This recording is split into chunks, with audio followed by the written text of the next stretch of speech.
Mark, we were really looking forward to that match, and 8 apiece coming out today. It was anyone's. Yeah, I think this morning was the best session out of the 3.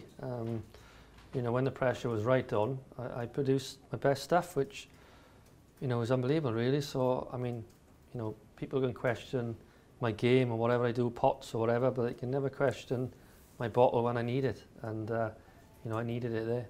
You're starting to feel good in this championship then? Starting to feel as though this might be the best form we've seen this season? Well, I mean, I practiced hard for the last 4 months. You know, I'm coming in playing really well in practice. You wouldn't think of the first couple of sessions, but you know, that's the way it goes. It's not easy out there. And, you know, I stuck in there, throwing frames away, missing easy pots, but that's just my game now, I'm afraid. And obviously, the older I get, the more easy pots I'm going to miss. It's just a matter of putting them out of my mind, just getting on with the next one when it comes.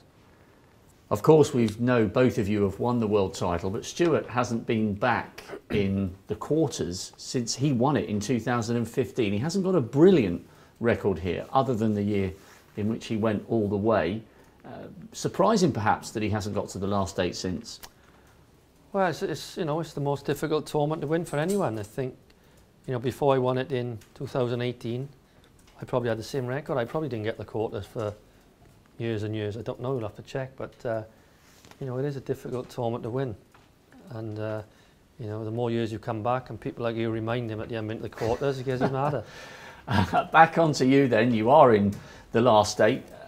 Do you fancy Ronnie or Ding, or do you not care? Hand on heart, I would like to play Ronnie, just because, you know, we've grown up as juniors together. I haven't played him here for a while, and I know he's going to play out of his skin, and I'm going to have to play out of my skin. And even if I do play out of my skin, it still might not be good enough.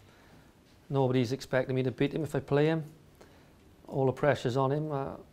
What's the worst that can happen? He beats me 13-0, I go home. But I'm definitely going to enjoy the experience if I do play him, because you don't know how many more times you're going to play him in like theatres like this. Betfred, proud sponsor of the World Snooker Championship.